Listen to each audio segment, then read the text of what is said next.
O livro de Tobias não se restringe à catequese ou ao registro histórico genealógico. Emerge como uma novela do Segundo Templo. O desafio da narrativa está em conjugar a aventura com o drama familiar cotidiano, colocando temas como cegueira, infortúnio e casamento no palco da intervenção divina e demoníaca. A retórica inicial, ao questionar a crença em milagres e em anjos da guarda que caminham entre pessoas, é central à obra.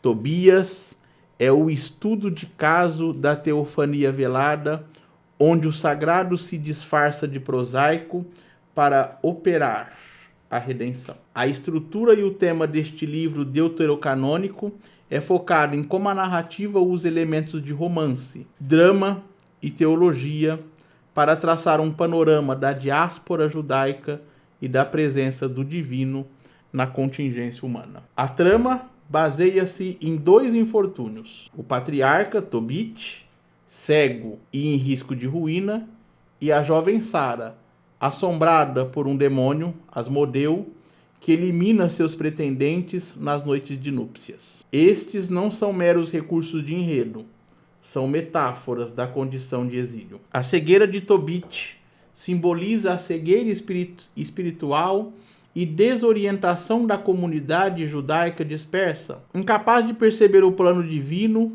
em meio à adversidade na Babilônia, Nínive. Sara encarna o trauma e a esterilidade do futuro, a incapacidade de perpetuar a linhagem e assegurar a continuidade da aliança sobre opressão. Filho, guarda-te da fornicação. Para casar, procura primeiro uma mulher da família. Não te cases com uma que não seja de nossa tribo, pois somos filhos de profetas. Recorda, filho, que já outrora nossos antepassados, Noé, Abraão, Isaque e Jacó, tomaram esposas entre seus parentes e receberam a benção dos filhos, e sua descendência herdará a terra. Bem, filho, ama teus parentes, e não te consideres superior aos filhos e filhas de teu povo, desdenhando tomar esposa entre eles, porque a perdição e a intranquilidade estão na soberba,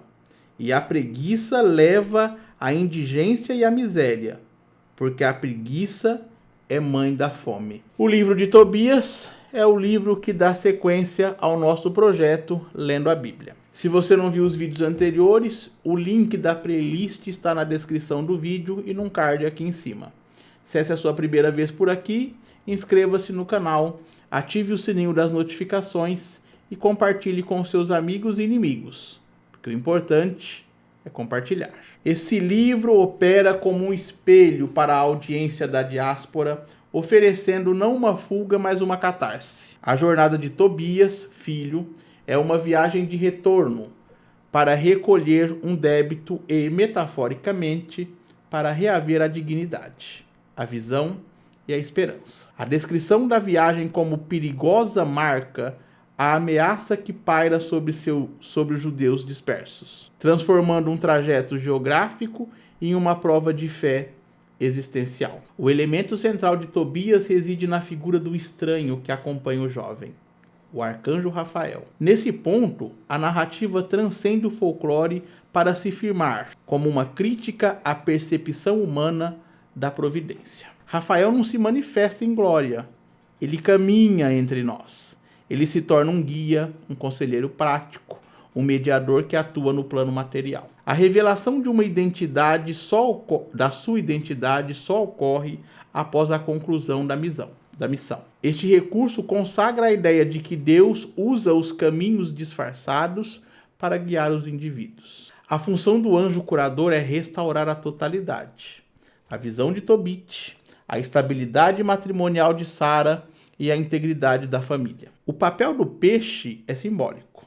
Seu fígado e coração são o remédio contra Asmodeu, e sua bilis é um unguento contra a cegueira. Esse peixe, capturado no rio durante a viagem, representa a eficácia da criação quando usada sob a orientação divina. É a prova de que a cura e a redenção vêm através da sabedoria e do aproveitamento dos recursos naturais guiados por uma inteligência superior. Tobias é uma teologia doméstica, em contraste com as histórias de Moisés ou Davi, que tratam da nação e do reino.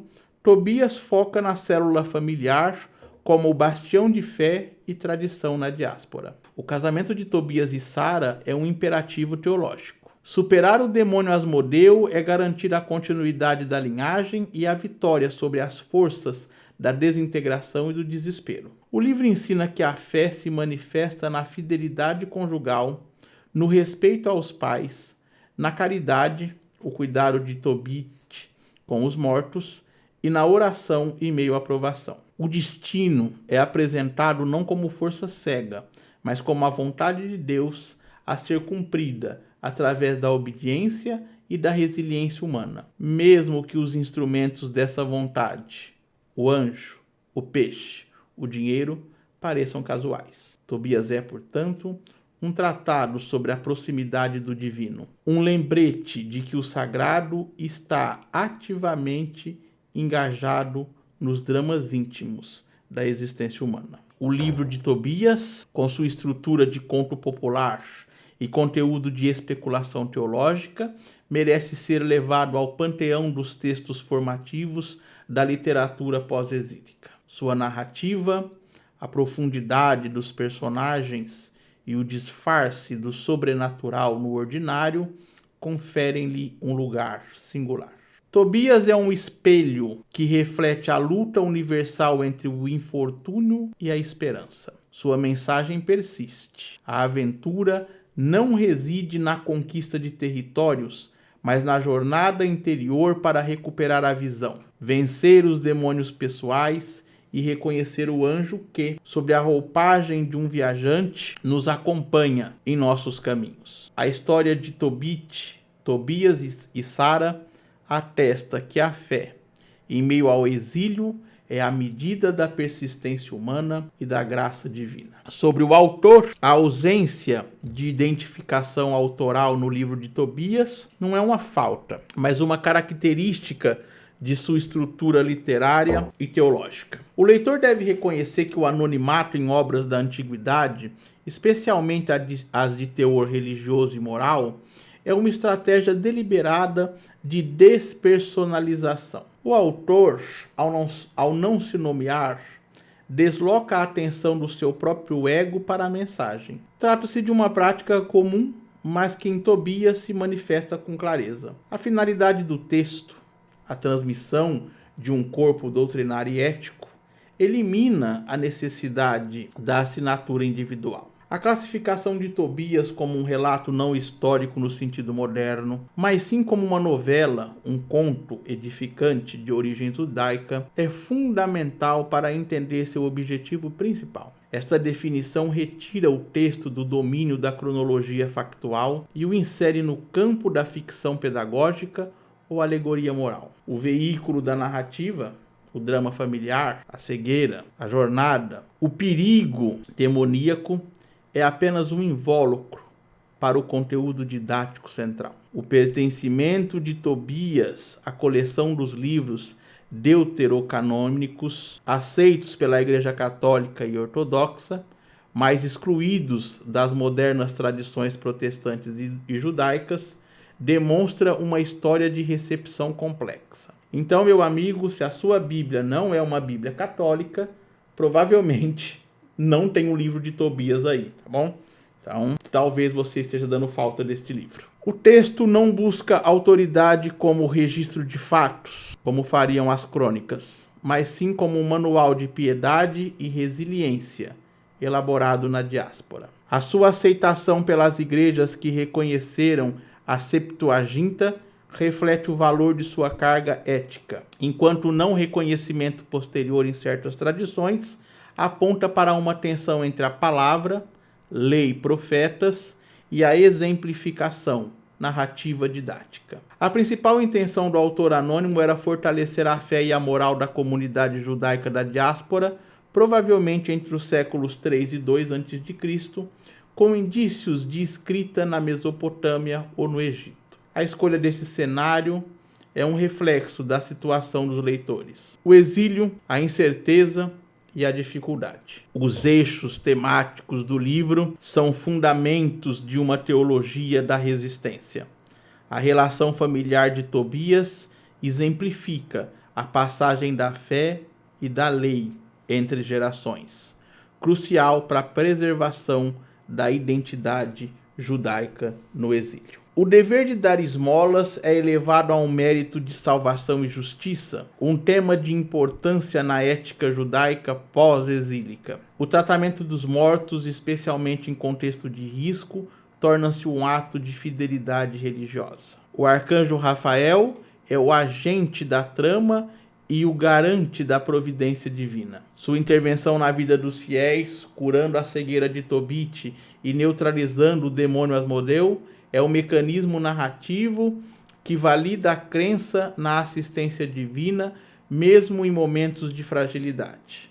Em resumo, o livro de Tobias é um projeto narrativo. Em vez de fornecer o nome do seu criador, ele oferece um testemunho concebido sob o anonimato, que utiliza a estrutura da novela como instrumento de pedagogia teológica para reforçar as práticas de fé em uma comunidade dispersa. O autor desconhecido de Tobias é o artífice de uma história cuja eficácia reside em fazer com que sua mensagem transcenda o seu escritor. Tobias é uma peça da literatura judaica helenística datada provisoriamente entre 250 e 175 a.C., refletindo as necessidades de identidade da diáspora. A estrutura de Tobias é de uma narrativa didática camuflada em folclore e aventura. A história se passa em Nínive durante o exílio assírio, pós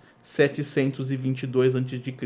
Esta ambientação é um recurso que confere a validade à mensagem, a preservação da identidade judaica em meio à opressão cultural e religiosa em solo estrangeiro. A novela se organiza em torno de uma dualidade e convergência de 3 núcleos temáticos que se resolvem em uma única redenção familiar. O ponto de partida é o sofrimento do velho Tobit, um judeu pio. A sua cegueira é causada pela imundície de pássaros que caem em seus olhos enquanto ele sepulta os mortos. Este é um dilema teológico. Por que o justo sofre? A cegueira de Tobit evoca o problema da teodiceia. Metaforicamente, representa a incapacidade de Israel na dispersão de ver a promessa divina, apesar da sua retidão. O envio de seu filho à Média é o motor da trama. O drama de Sara, em Ecbatana, introduz o elemento de fatalismo sobrenatural. Seus 7 casamentos fracassados e a ação do demônio Asmodeu, cujo nome atesta a influência cultural pós-exílica, representa o obstáculo à continuidade familiar e à benção conjugal em Israel. Sara é a antítese do sofrimento de Jó. Ela perde a capacidade de procriar e de estabelecer um lar, ameaçando a existência do povo. A viagem de Tobias, acompanhado por Azarias, o arcanjo Rafael disfarçado, cujo nome, por sinal, significa Deus curou, segue o padrão da jornada do herói. O encontro com o peixe no rio Tigre e a aquisição de seus órgãos estabelece um princípio de mediação material e sobrenatural. A cura e o exorcismo ocorrem por elementos terrenos, fel, coração, fígado, ativados pelo poder angélico, mostrando que a graça divina opera na realidade. O valor de Tobias reside na sua exaltação da moralidade judaica do período helenístico. O livro funciona como um manual ético-teológico. O livro é uma fonte para a doutrina da intervenção angélica no judaísmo pós-exílico. A autorrevelação de Rafael como um dos 7 anjos que servem na presença do Senhor estabelece a hierarquia celestial e sublinha que o destino do fiel não é deixado ao acaso. Tobias eleva a esmola, a sepultura dos mortos e o respeito filial como atos de justiça que superam o ritualismo estéril. A cegueira de Tobit é a prova de sua justiça sacrificada, que é restaurada pela graça. O sofrimento é redimido pela persistência no mandamento. O casamento de Tobias e Sara, após o exorcismo, é o ápice da história. Representa a restauração da ordem familiar e a derrota da esterilidade. É uma celebração do amor conjugal abençoado, um pilar de sobrevivência judaica na diáspora. O livro de Tobias é um documento de resistência que utiliza a forma de novela para reafirmar as bases da fé judaica contra as forças da assimilação. Ele demonstra que a fé é um drama vívido no cotidiano. A justa posição do sobrenatural, anjos e demônios, com o mundano, dívida, doença, casamento, peixe, é seu recurso literário mais forte, tornando a teologia viva e familiar. A introdução salienta a natureza deuterocanônica de Tobias, situando na Septuaginta e diferenciando-o do cânone judaico, da Tanakh e das Bíblias protestantes, que o classificam como apócrifo. Essa distinção de relevância histórica e eclesiológica é aqui fundamentalmente literária, porque afinal, vocês sabem que da Bíblia protestante foi excluído, então, 7 livros que nós temos aqui, mas não temos nas outras. Quais são esses livros? São Tobias, Judite, Sabedoria, Eclesiástico, Baruque e Macabeus 1 e 2. Então foram excluídos dos cânones hebraico-protestantes e motiva a seguinte pergunta: o que, na forma e conteúdo de Tobias, o torna distinto da literatura profética ou histórica do Primeiro Testamento? A resposta reside no seu gênero. A exegese católica classifica Tobias como uma novela ou conto edificante. Essa designação é crucial, pois desloca a ênfase da precisão histórica ou da revelação profética para o propósito didático-moral.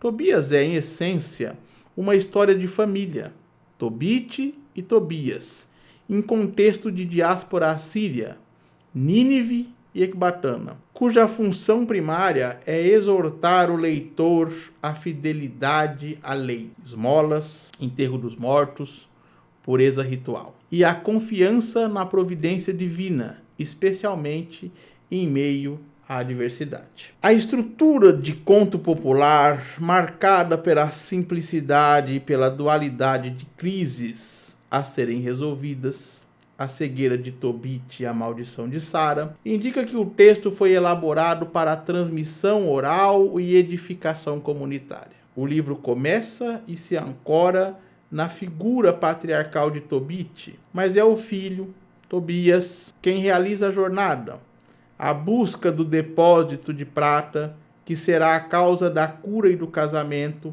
fechando o ciclo da herança e da continuidade familiar. O centro da narrativa de Tobias reside na jornada iniciática do jovem herói. A viagem de Tobias, o filho, para buscar um depósito em Rages da Média, é o topos literário que impulsiona a ação e permite o encontro crucial. O guia, que se apresenta como Azarias, mas que o leitor reconhece ser o anjo Rafael. Antes da partida, a narrativa insere um bloco de ensinamentos sapienciais. Os conselhos de Tobite a Tobias sobre caridade, justiça e temperança. Abre aspas. Não faças a outro o que não agrada a ti.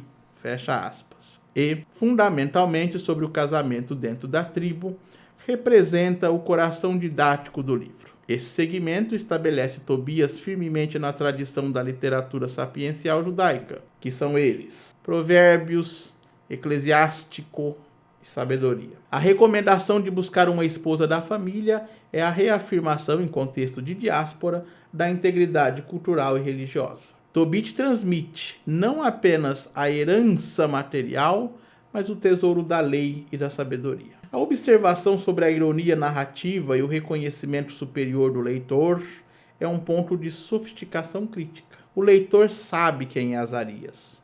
Os personagens ignoram. Essa técnica, a ironia dramática, é uma afirmação teológica da providência oculta. Deus age no mundo intervindo nos assuntos humanos, mas o faz de forma disfarçada.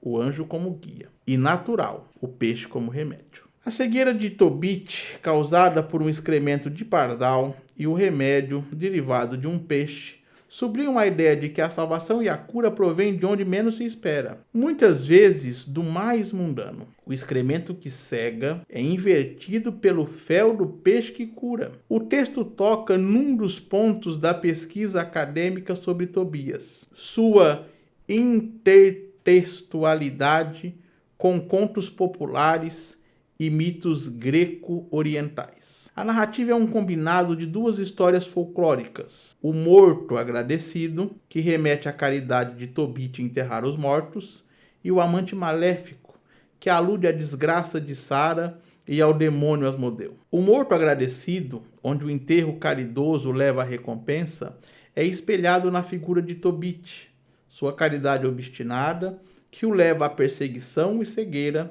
é o mérito inicial que clama a intervenção divina. O conto do amante maléfico justifica a inclusão da história de Sara, a prima casada e viúva 7 vezes. O demônio Asmodeu, figura de proeminência na demonologia, é o agente da destruição conjugal. A fusão das duas crises, a cegueira do pai e o problema da noiva, na solução provida pelo anjo guia, confere ao texto sua notável economia narrativa e coesão estrutural. A menção a Perseu e Andrômeda é pertinente. Embora a direção da influência seja incerta, a similaridade de motivos é inegável. Um herói jovem resgata uma donzela destinada à morte ou à perdição por uma força monstruosa. Sara, ao ser resgatada de Asmodeu, é libertada para cumprir seu destino de ser a matriarca de uma família. Tobias é o herói salvador que, munido da sabedoria e do remédio do peixe,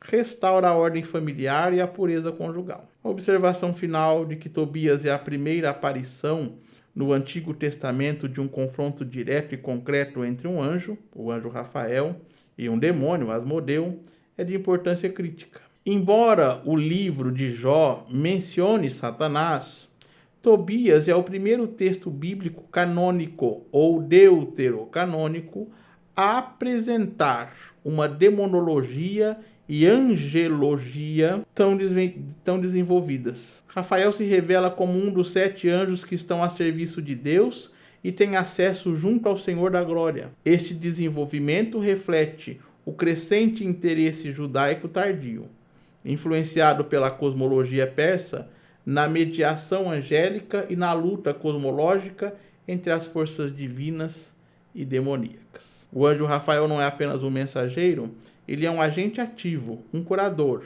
Seu nome, Deus cura, é uma profecia performativa e um exorcista. Sua função, após o matrimônio, é de polícia cósmica. Ele persegue Asmodeu até os confins do Egito para acorrentá-lo. Esse episódio confere à história um toque de literatura fantástica e estabelece um precedente para as narrativas subsequentes, notadamente nos textos apocalípticos. O livro de Tobias, com os seus 14 capítulos, é mais do que uma história legal, é um edifício literário complexo que utiliza a forma da novela popular para transmitir a sabedoria, a recompensa da piedade e a vigilância incessante da providência divina. A simetria narrativa é um traço da genialidade estrutural do livro. Ele se inicia com 2 situações de crise paralelas: a cegueira de Tobit em Nínive e a maldição de Sara em Ecbatana. O recurso à interrupção da narrativa da vida de Tobit para introduzir a história de Sara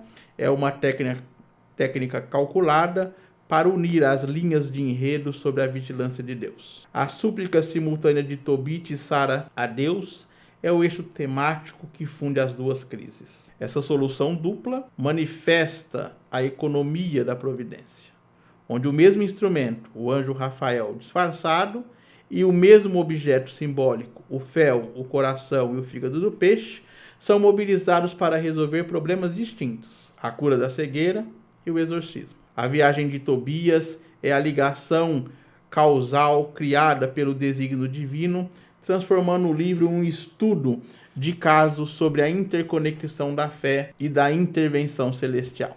A inversão da sorte dos personagens é um comentário sapiencial. O sofrimento não é necessariamente punição, mas um teste que conduz a uma fé mais profunda e a uma recompensa maior. A jornada de Tobias é uma jornada de restauração familiar e teológica. O episódio do peixe é de riqueza simbólica. O peixe, capturado no rio e desmembrado sob a orientação do anjo, fornece a tríade de remédios. Essa tríade é composta de coração e fígado, usados no braseiro como exorcismo contra Asmodeu. O anjo explica que o remédio é um instrumento de Deus atuando contra o demônio que é inimigo da união conjugal. O fel, aplicado nos olhos de Tobit para curar a cegueira. O fel, substância amarga, é aqui transformado em agente de visão. A cegueira de Tobit é um símbolo da cegueira espiritual em meio ao exílio. A cura, realizada pelo filho usando o fel, reverte a condição paterna e restaura a capacidade da família de perceber a benção de Deus. O penúltimo capítulo do livro é dedicado ao cântico de Tobit, um hino de louvor e gratidão. Este capítulo representa uma quebra deliberada do ritmo narrativo, transformando o conto particular de uma família em uma epopeia de toda a nação de Israel. O cântico, em estilo salmódico, culmina em uma descrição vívida da reconstrução escatológica de Jerusalém. Esse desvio para a profecia é o método do autor para teologizar a experiência individual. A restauração da família de Tobit se torna um microcosmo da restauração de Israel, um documento de esperança para a comunidade judaica da diáspora. A alternância da narração de Tobit, o pai, em primeira pessoa com a terceira pessoa, a partir da história de Sara, aponta para a complexidade da crítica textual do livro de Tobias. Manuscritos de Tobias, encontrados em Qumran, os manuscritos do Mar Morto, incluem fragmentos em aramaico e hebraico, confirmando sua origem judaica e pré-cristã. Essas versões divergem em detalhes da versão grega da Septuaginta, que é a base da Bíblia Católica. As diferenças na voz narrativa, primeira versus terceira pessoa,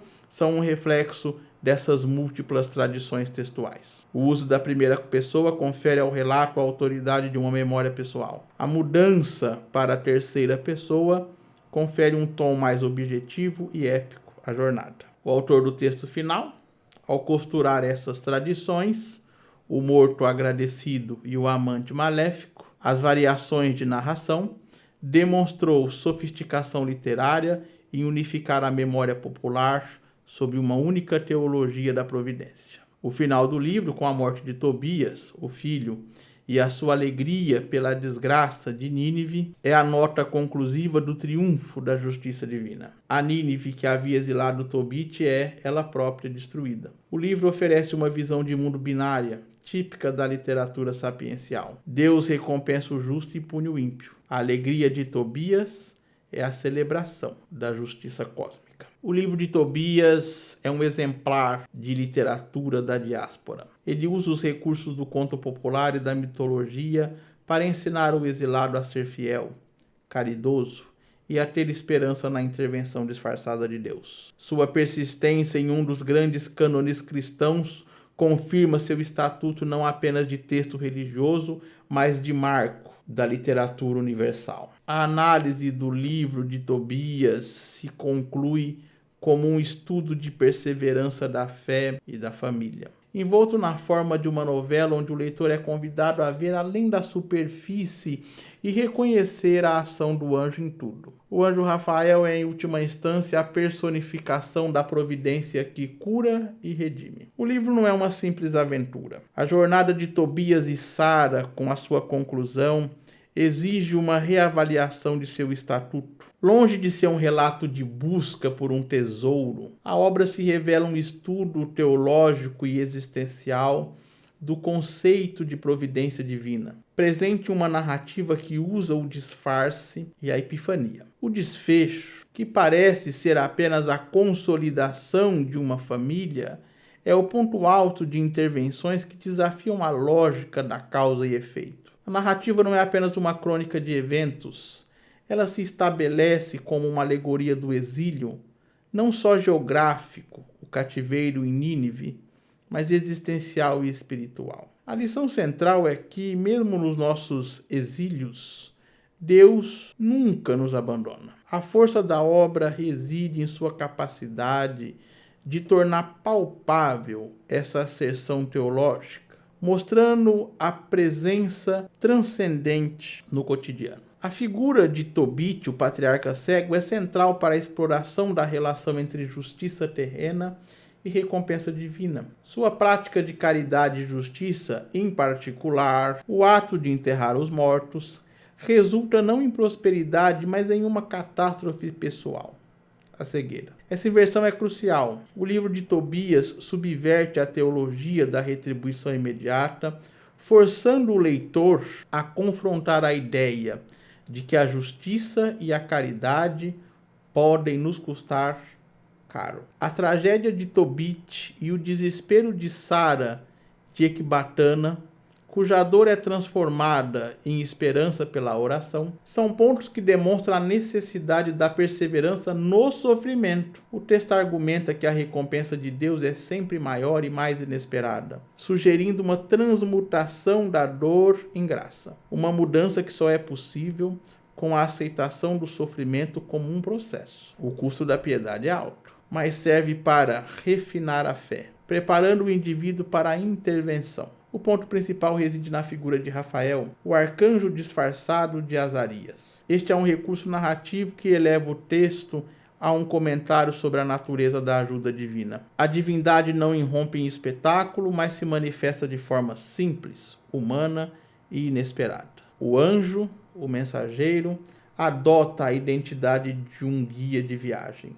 Azarias é o sobrenatural no natural, o divino oculto no cotidiano. O texto convida o leitor à vigilância, a ter os olhos abertos para reconhecer o sobrenatural disfarçado de natural. Isso é um convite à revisão da percepção. A ajuda de Deus raramente se materializa como força cósmica distante, mas sim através da mediação humana. Um amigo, uma leitura, o Azarias que caminha ao nosso lado. A essência do milagre é a sua integração na experiência humana. O clímax do livro de Tobias, com a cura de Tobit e a expulsão do demônio Asmodeu, é marcado pela imagem do peixe e do arcanjo. Estes elementos, o produto natural e o agente transcendental, são os componentes da farmacopeia da fé. O fel, o coração e o fígado do peixe, sob a orientação de Rafael, não são meros remédios. São símbolos de que os instrumentos para a cura já foram providenciados. A cegueira, tanto de Tobit, física, quanto a cegueira de propósito, é uma metáfora para a alienação. O demônio, que impede a felicidade de Sara, é a personificação das forças autodestrutivas. O livro de Tobias oferece uma receita para a libertação. Deus já te deu os remédios para a cura. Contudo, a eficácia desses remédios não é automática. Exige fé para usá-los. E, crucialmente, humildade para aceitar o guia enviado. A cura é um ato de cooperação sinérgica, onde a providência e a vontade humana se encontram. A humildade é a aceitação do mediador, Rafael Azarias. A fé é a ativação do instrumento, o peixe. O livro de Tobias supera sua função de texto didático para se firmar como um documento literário de ressonância ética e psicológica. A jornada de Tobias é um modelo para o leitor. A mensagem intemporal que ecoa é um convite permanente à revisão da visão. É a convocação para desfazer a distinção entre o que se vê e o que opera, entre o humano e o divino. Muito obrigado a você que assistiu o vídeo até aqui. Se você gosta desse tipo de conteúdo, deixa o seu like, inscreva-se no canal, compartilhe. Este é o Sempre um Livro. Prazer da leitura.